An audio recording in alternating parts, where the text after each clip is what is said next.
Hello everybody and welcome back to Screen Stars. I'm here today to bring you my review for the 2019 horror film The Curse of La Llorona, a film that is directed by Michael Chavez and it stars Linda Cardellini and we have Raymond Cruz. And this is a film that I didn't realise going into it was actually part of the Conjuring universe. I was aware that it had the same producers and things, but you see that a lot in movies, taglines like that. But it actually does live within the Conjuring universe, and there's a scene in the film that makes that perfectly clear. It's only a small scene, it's only a fairly loose connection, but it is in the same universe, which I thought was a nice thing. And what is this film about? Well, this film focuses on like a child protection officer played by Linda Cardellini, and it's set in the 70s, and it focuses on her. She has lost her husband, who was a police officer. He's died.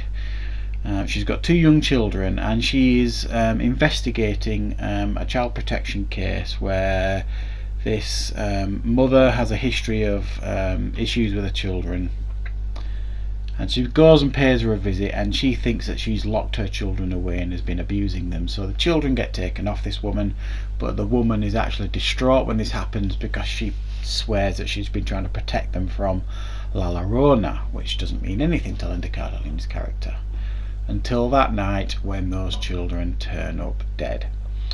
And then there is a connection that takes place between her and her two young children and this evil spirit, supernatural force called La Llorona, who preys on young children. And the rest of the film is Linda Cardellini's character trying to, figure out what's going on, figure out what options she's got and how she can fight back against this supernatural entity that is trying to take her children away from her. Right, so what are my thoughts on this film, The Curse of La Llorona? Well, there's problems with this film in a sense of there's a few plot holes that you could drive buses through here and there, and there's quite a few dumb decisions take place, even for kids. I mean, some of the dumb decisions are done by kids, and even for kids they're absolutely moronic decisions to do. And it suffers from the usual horror tropes, walking around darkened houses with flickering lights and creeping doors, and it's a bit like we've seen all this before. However, there is no denying it that a few times in this film there are some deeply effective scares, and I jumped more than once and was genuinely frightened more than once with some of the scares that were presented to me. There's a couple of cheap jump scares here and there that are a little bit frustrating, but not overly so that you sometimes get in Hollywood horror films. I thought for the most part this was a reasonably effective, watchable horror film, if nothing outstanding. The performances by everybody were pretty good, including the kids. I didn't have a problem with any of the performances. The only performance I actually questioned was Raymond Cruz's performance, who plays like an estranged, he used to be a priest but now he kind of battles evil spirits type of thing, and it was a bit, I'm not really sure how to describe his performance. I was used to seeing his performance in Breaking Bad, which was way over the top, and this is like a seriously dialed back performance, and it just felt a bit, I don't know, dull, lacked a bit of life, lacked a bit of personality, his performance. That's the only actual performance I had an issue with. I'm not saying it was a bad performance, it just didn't seem to fit the film, if you like. It needed a bit of personality.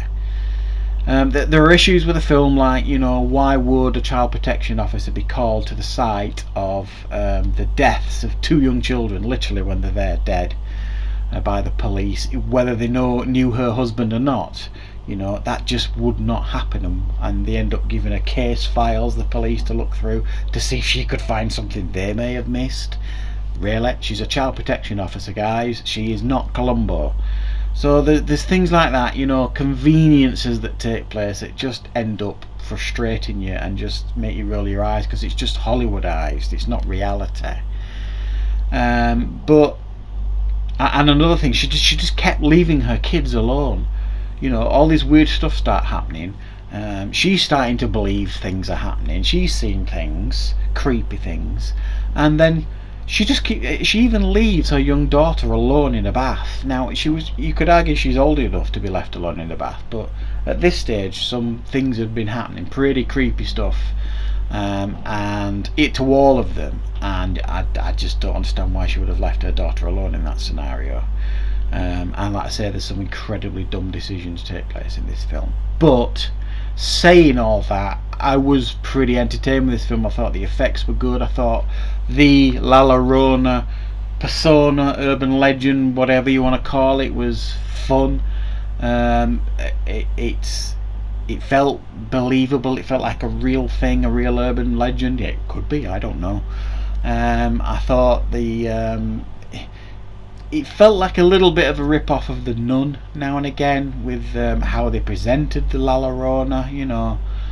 But it was creepy enough, it was scary in parts. I did genuinely jump more than once watching the film, and I found it reasonably entertaining for like a fairly glossy Hollywood horror film. So I'm going to give it a 6 out of 10. I found it pretty watchable, pretty enjoyable, but it does have some pretty serious flaws here and there. So I hope you found this review useful for The Curse of La Llorona. Thank you very much for watching, everybody, and I shall see you next time on Screen Stars.